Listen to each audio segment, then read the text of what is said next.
कोई नतीजे पर पहुंचते हैं कि क्या-क्या उस ग्रह के कारकत्व के अनुसार उसकी फल की हम कल्पना कर सकते हैं। तो उसकी कल्पना जब हम करते हैं तो उसके दो एस्पेक्ट होते हैं, एक पॉजिटिव साइड और दूसरा होता है निगेटिव साइड।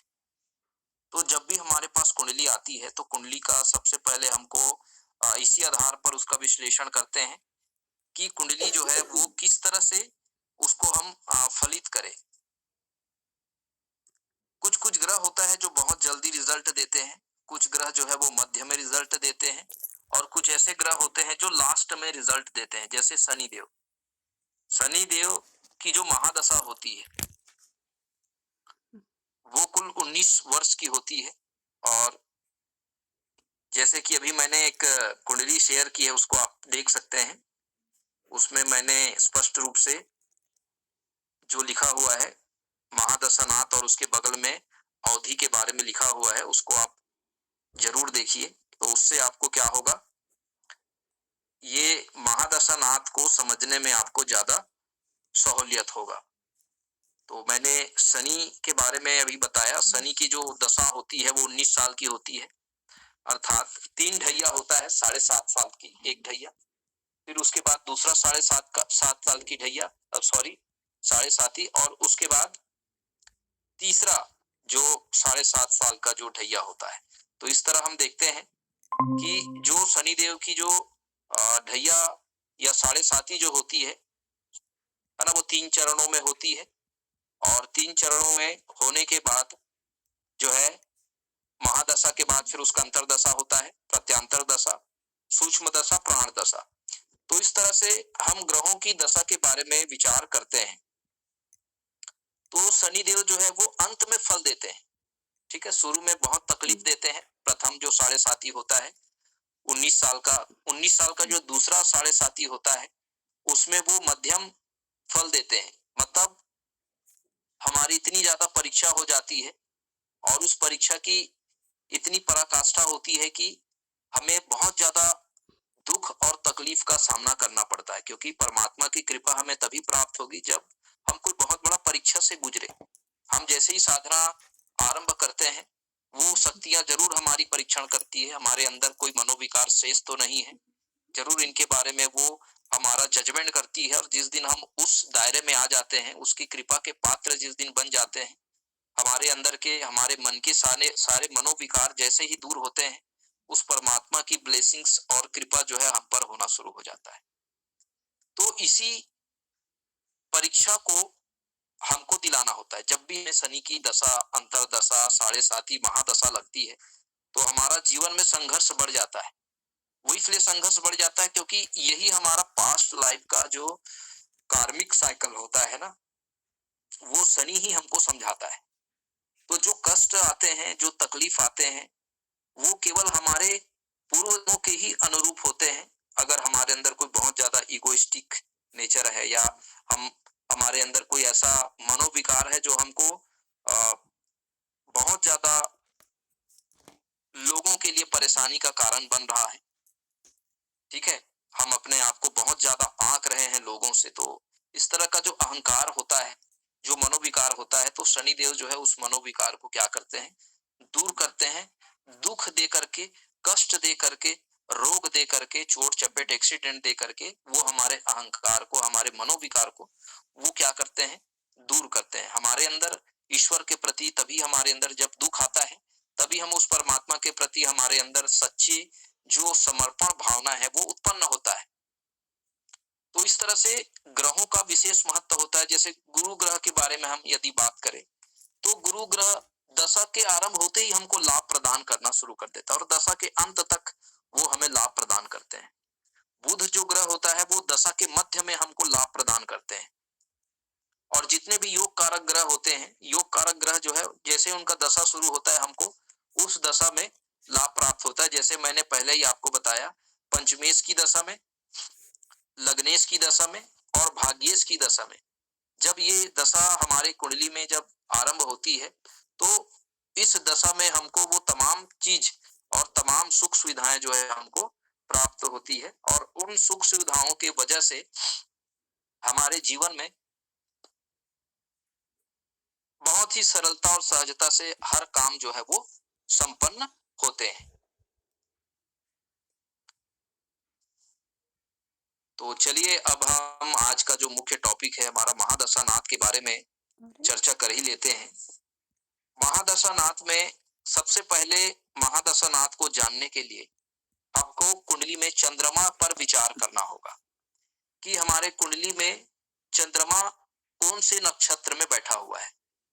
जिस नक्षत्र में चंद्रमा बैठा है वही नक्षत्र के स्वामी की महादशा जो है वो आरंभ होती है। ये जो महादशा होता है वो नक्षत्र के स्वामी की दशा होती है। जिस पर्टिकुलर नक्षत्र में हमारा जन्म होता है उस पर्टिकुलर नक्षत्र के स्वामी की ही दशा हमको लगती है। जैसे मान लो किसी का अनुराधा नक्षत्र में जन्म हुआ तो अनुराधा नक्षत्र के स्वामी शनि महाराज होते हैं, तो उनका शनि का दशा शुरू हो गया, जन्म से ही उसका शनि का दशा शुरू हो गया।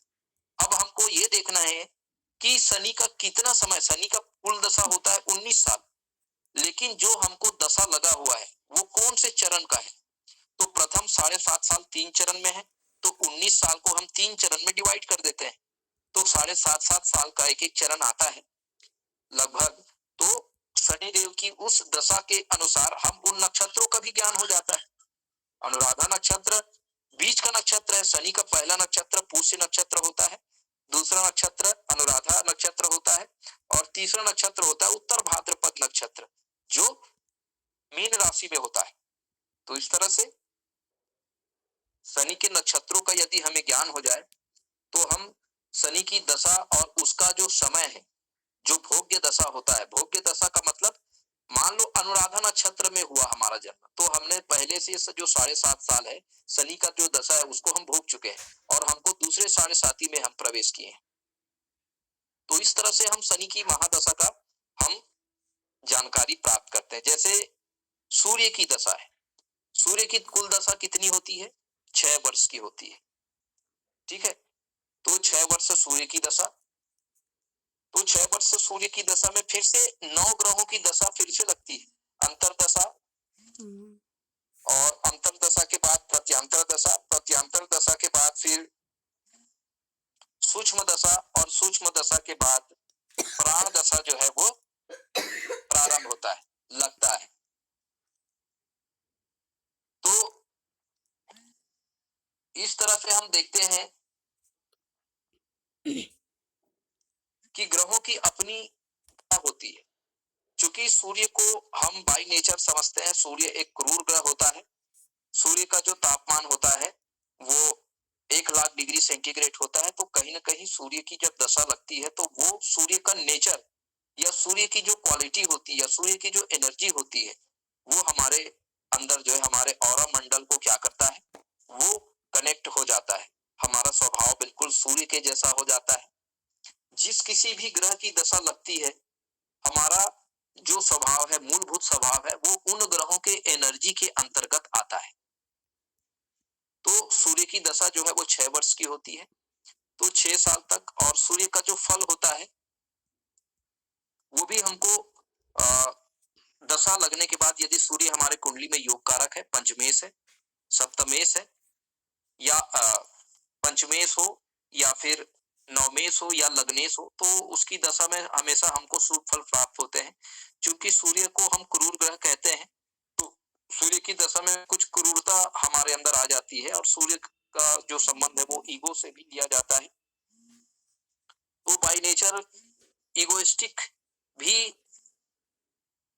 हो सकता है कि हम थोड़ा सा ईगो वाला बिहेवियर हम शो करें, तनाव उत्पन्न होता है ना। सूर्य जिस किसी भी भाव में अगर वो बैठ जाए तो उस भाव से वो तनाव पैदा करता है, उस भाव से संबंधित वो प्रॉब्लम पैदा करता है, समस्या पैदा करता है, ठीक है।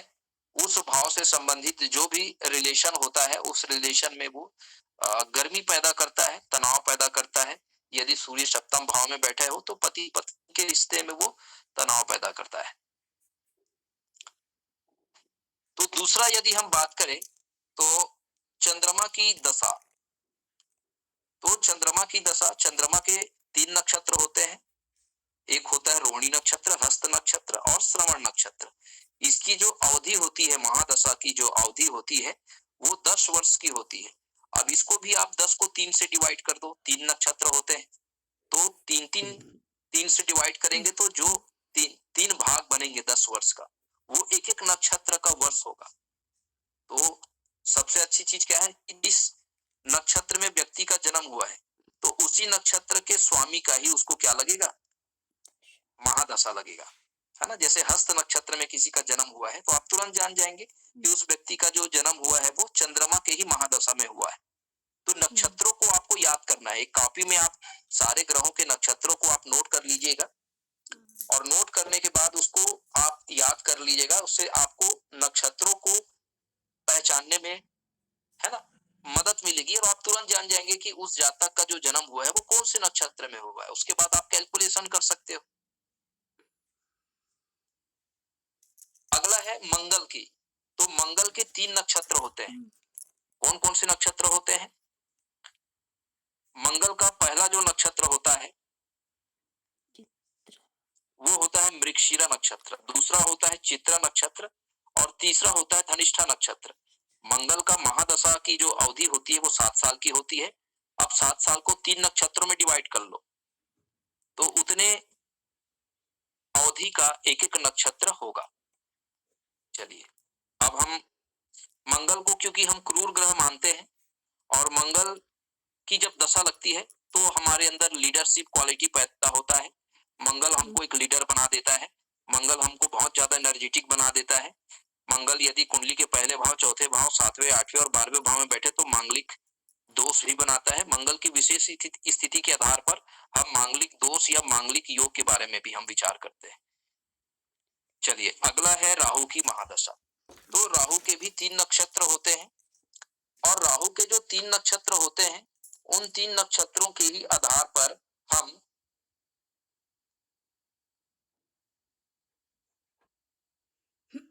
उसकी दशा महादशा का अवलोकन करते हैं। तो राहु का जो पहला नक्षत्र होता है उसको हम बोलते हैं आर्द्रा नक्षत्र।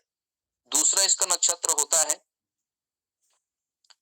उसको हम बोलते हैं शतभिषा नक्षत्र। और राहु का जो तीसरा नक्षत्र होता है जो कि सप्तम भाव में होता है, ठीक है, तीसरे नक्षत्र को हम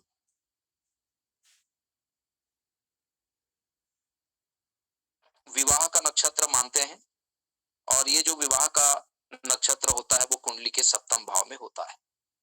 जुपिटर का जो महादशा है 16 साल का होता है। 16 को 3 से आप डिवाइड करो, 16 को 3 से डिवाइड करोगे तो 3 चरण आपको इसके 3 नक्षत्र होते हैं, गुरु के विशाखा नक्षत्र, पुनर्वसु नक्षत्र और पूर्व भाद्र नक्षत्र।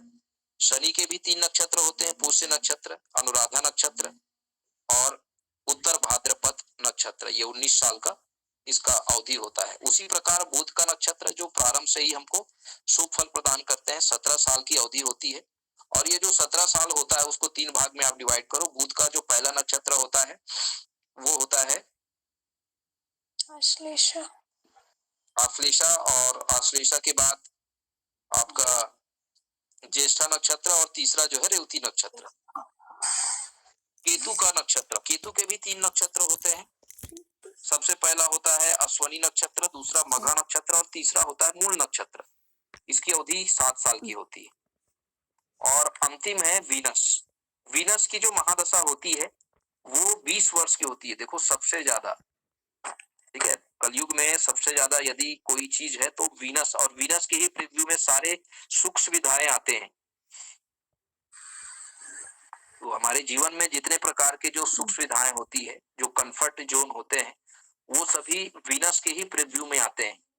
और हमारे कलयुग के लिए सबसे ज्यादा जो भौतिकतावादी, जो भौतिक सुखों का जो कारक है वो वीनस ही है। इसीलिए ज्यादातर जीवन में ईश्वर ने हमको दुख का बहुत ही कम क्षण दिया है, लेकिन खुशियां जो है वो ज्यादा है। हमारे जीवन में आनंद है, इसलिए हमारा जीवन का ही यही उद्देश्य है कि उस आनंद को प्राप्त करना। वीनस जो होता है वो परमात्मा के प्रति जो हमारा डिवोशन होता है ना, वही वीनस है। तो हमारा जन्म का ही उद्देश्य है वीनस को प्राप्त करना। वीनस जो होता है वो साधना का भी कारक होता है। वीनस जो है वो मृत संजीवनी विद्या का भी कारक होता है कि हम अपने इस जीवन को इस तरह से बना ले, हम परमात्मा की भक्ति में इस तरह से समर्पित हो जाए कि हमको मोक्ष का मार्ग मिल सके। जीवन का उद्देश्य ही है मोक्ष प्राप्त करना। तो वीनस जो होता है वो डिवोशन होता है, इसलिए शास्त्रकारों ने वीनस को कुंडली के 12वें भाव में उच्च का रखा गया है। वो उच्च का इसलिए रखा गया है कि बिना बिना वीनस के बिना हमको मोक्ष की प्राप्ति नहीं हो सकती। और मोक्ष के कारक कौन कौन है? मोक्ष के कारक गुरु महाराज है, शनि देव है और केतु महाराज। लेकिन बिना वीनस के, बिना डिवोशन आप ना तो दान कर सकते हैं, ना धर्म के काम कर सकते हैं, ना ही कोई सेवा कर सकते हैं। इसीलिए शास्त्रकारों ने वीनस को सबसे महत्वपूर्ण ग्रह माना गया है। तो इस तरह से हम विभिन्न महादशा स्वामी के बारे में हम अध्ययन करते हैं। अब महादशा के बाद बात आती है अंतरदशा। तो अंतरदशा की जो अवधि होती है वो लगभग 3 साल से 3.5 साल के आसपास ये अवधि होती है, जिसमें हम किसी भी घटना को और ज्यादा सटीक रूप से जानने के लिए हम अंतरदशा का प्रयोग करते हैं। जैसे शादी के बारे में, किसी का विवाह के बारे में हमको विचार करना है, किसी के नौकरी के बारे में विचार करना है, तो ज्यादा महादशा से हमको फिक्स हो जाता है कि हमारे साथ अच्छी घटना घटित होगी। लेकिन महादशा को एक अच्छा अंतरदशा नाथ, उसके मित्र की अंतरदशा नाथ का लगना जरूरी होता है, ताकि वो महादशा को भी बल मिल जाता है और हम श्योरली कह सकते हैं कि उस जातक को उस पर्टिकुलर टाइम में उसका जॉब लग सकता है, उस पर्टिकुलर टाइम में उस जातक का नौकरी लग सकता है, उस जातक का विवाह हो सकता है, उस जातक के जीवन में कोई बहुत महत्वपूर्ण घटनाएं जो है वो घटित हो सकता है ना। तो अंतरदशा और महादशा दोनों का अनुकूल होना बहुत जरूरी है हमारे कुंडली में। अगर महादशा हमारे प्रतिकूल है तो, अगर अंतरदशा हमारे अनुकूल है तब भी हमको स्ट्रगल करना पड़ता है जीवन में। यदि महादशा अनुकूल है, अंतरदशा भी यदि प्रतिकूल है, तब भी हमको जीवन में उन चीजों को प्राप्त करने में स्ट्रगल करना पड़ता है। तो इस तरह हम विचार करते हैं कि विभिन्न अंतरदशा और महादशा नाथ का जो स्वामी है, उनको उनकी अनुकूलता होना बहुत जरूरी है हमारे लग्न के अनुसार। यदि महादशा नाथ हमारा लग्नेश है और अंतरदशा नाथ यदि हमारा भाग्येश है, तो हम उस टाइम में हम जीवन में उन तमाम प्रकार के सुख सुविधाओं का भोग करते हैं, जो हम चाहते हैं एज इट इज हमको वो प्राप्त होता है, क्योंकि वो दशा हमारे जीवन का सबसे महत्वपूर्ण पल होता है। इसीलिए कहते हैं कि कोई अगर बिजनेसमैन है, उसका एक निश्चित टाइम उसके बिजनेस के चलने का समय होता है, क्योंकि योग कारक ग्रहों की दशा जीवन भर तो नहीं रहेगी, कभी ना कभी तो अकारक ग्रहों की दशा आएगी, अशुभ भाव के स्वामी के ग्रहों की दशा तो आएगी। तो उस समय उसका बिजनेस जो है वो नहीं चल पाता, उस समय उसको पर्याप्त मात्रा में उसको अर्थ लाभ नहीं हो पाता, उसके जीवन में केवल स्ट्रगल और कंपटीशन बढ़ जाते हैं। तो इस तरह से वो संघर्ष करते रहता है और परेशान रहता है कि मेरा जॉब जो है या मेरा व्यवसाय जो है वो पहले अच्छा चलता था, अब वर्तमान में मेरा व्यवसाय जो है वो ठप हो गया। तो इस तरह से बहुत सारे परेशानियां जीवन में आती है। तो वो ग्रहों के ही आधार पर इन सब का हम क्या करते हैं, विश्लेषण करते हैं। तो चलिए, अब अंतरदशा के बाद आ जाता है प्रत्यांतर दशा। तो ये भी लगभग इसकी अवधि 6 महीने से 1 वर्ष तक रहती है। और किसी घटना को और हम सूक्ष्म रूप से जानने के लिए, ठीक है, कि वो घटना 6 महीना तक वो घटित होगा कि नहीं, 6 महीने तक का एग्जैक्ट टाइम को जानने के लिए प्रत्यांतर दशा का हमको सहारा लेना पड़ता है। तो चलिए, उसके बाद हम आ जाते हैं सूक्ष्म दशा। तो सूक्ष्म दशा के लिए हमको करीब करीब 1 महीना, किसी घटना को हम अगर 1 महीना के अंदर किसी घटना को बहुत शुद्धतम रूप से अगर जानना चाहते हैं, तो हमको उस सूक्ष्म दशा का हमको सहारा लेना पड़ेगा। 1 महीना या कुछ दिन, 15 दिन, किसी भी घटना का यदि हमको आकलन करना है, तो इसी दशा के आधार पर हमको सूक्ष्म दशा के आधार पर उस घटना को हमको जानकारी मिल जाती सही सही। अब अगला आता है प्राण दशा। तो प्राण दशा जो होता है वो 1 दिन से 3 दिन या 1 हफ्ता अधिकतम, या फिर कुछ घंटे, ठीक है। जैसे मृत्यु, भाई किसी व्यक्ति की मृत्यु कुछ घंटे के बाद या कुछ घंटे में कोई बहुत बड़ा इवेंट किसी व्यक्ति के जीवन में हो रहा है, तो उस घटना को जानने के लिए हमको इस प्राण दशा का हमको क्या करना पड़ता है, सहारा लेना पड़ता है। तो सूक्ष्म दशा और प्राण दशा जो होता है बहुत कम टाइम के लिए, ठीक है, कुछ घंटे या कुछ दिन, पर्टिकुलर और एग्जैक्ट उस घटना को घटित होने के समय को इंडिकेट करता है। तो विभिन्न महादशा, फिर महादशा के बाद अंतरदशा, प्रत्यांतर दशा, प्राण दशा, सूक्ष्म दशा, इस तरह से जो दशाएं जो होती है वो बहुत सूक्ष्म लेवल पर बहुत अल्प अवधि में किसी घटना को बहुत सही तरीके से हम यदि एनालिसिस करना चाहते हैं तो इस तरह से इन दशाओं का हम प्रयोग करते हैं और बहुत शुद्धतम रूप से कोई घटना के बारे में, कोई इवेंट्स के बारे में हम उसको प्रिडिक्शन कर सकते हैं। इस तरह से हम देखते हैं कि किस तरह से महादशानाथ, अंतरदशानाथ, प्रत्यांतर दशानाथ, सूक्ष्म दशानाथ, प्राण दशानाथ से किस तरह से हम कुंडली का एनालिसिस करते हैं। इसी तरह से हम बहुत ही सटीक रूप से इन दशाओं का उपयोग करके हम कुंडली का एनालिसिस कर सकते हैं। तो ये तो आज का हमारा महादशा नाथ और विभिन्न दशाओं के, अंतरदशा नाथ के बारे में हम चर्चा किए।